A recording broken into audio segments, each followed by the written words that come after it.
At this time, the shooter is deceased. We believe that's going to be from a self-inflicted gunshot wound.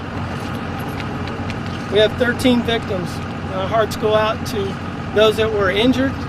We do have one fatality, and our thoughts and prayers are with those family members.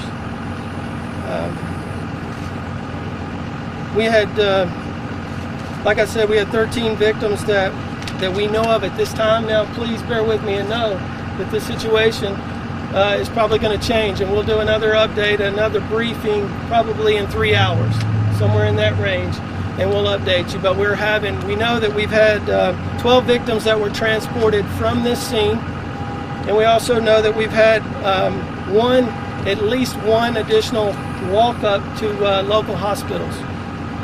Today I have Assistant Chief Jeff Abelin with me, our Fire Chief at Collierville, Chief Billings, his Assistant Chief King,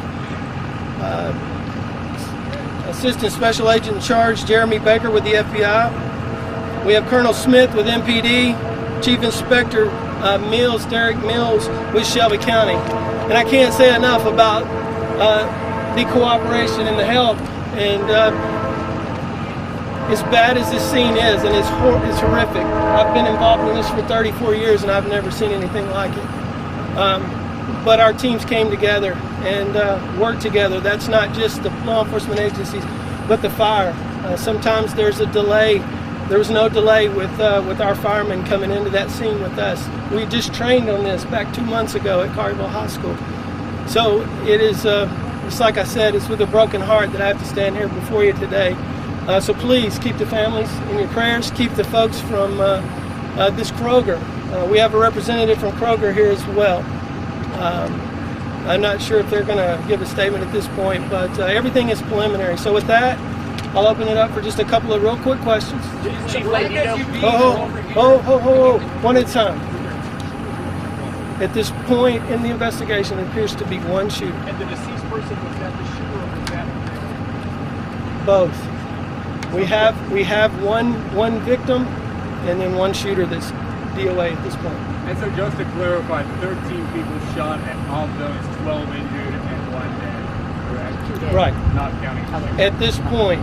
Now remember, we're still receiving information that's coming in from other parts. Even we've got some reports there may have been some walk-ups in Fayette County with Fayette County Ambulance Service. So we're trying to confirm that information now.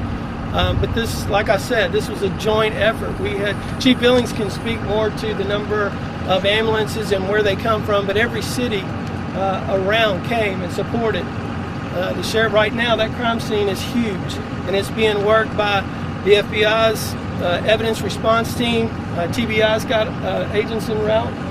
The Collierville Police Department Detective Division, or our Criminal Investigative Division, is in there, and the Sheriff's Office. So it's going to take a little bit to know exactly what happened.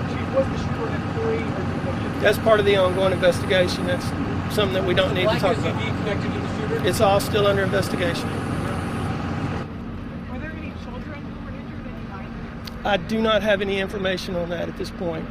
Not to my knowledge, but Do you have a range extent of injuries from minor to severe? they're very serious injuries.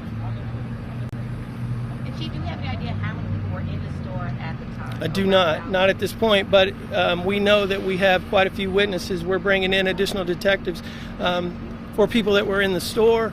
There were numerous employees that were working. I know we found people hiding in freezers and in locked offices, and they were doing what they had been trained to do: run, hide, fight. And so, I hate that we had to do it here. Chief, was the shooter found inside the store or outside? That's part of the investigation. I don't want to get into that. Can you give us an idea? Can you give us an idea of what kind of weapon he was using? No. You're saying it was big. I'm not going to go into that at this point. Let's get through the investigation. Remember, we're 2 hours away from the most horrific event that's occurred in Collierville history. Was there any incident that happened prior to the shooting in the altercation? That's part of this investigation.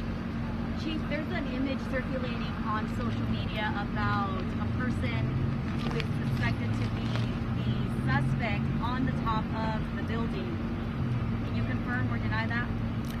I cannot. I can tell you this. I was part of a team that extricated an employee of Kroger from the top of the building. So it's more than likely going to be a Kroger employee that was working on the roof.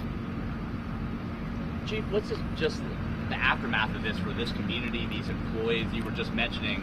How does this rank in Collierville history right now, what you're all dealing with right now? I mean, obviously, it's like every other community in the country. It's horrific. We hate that it happened, but this is one of the most resilient communities in America, and one of the best police departments.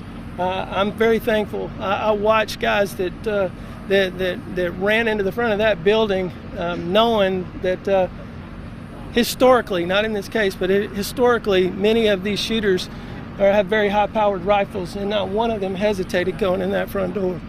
Chief, we saw you. Were you meeting with the employees over here? And are they okay? How are they responding? I have met with some as we were bringing them out of the building. I have not talked with all of them. So, yes, ma'am. Okay. I tell you what we're going to do. We'll take one more question, and then we're gonna pause this for about 3 hours. So, anybody else? One last question. Yes, ma'am.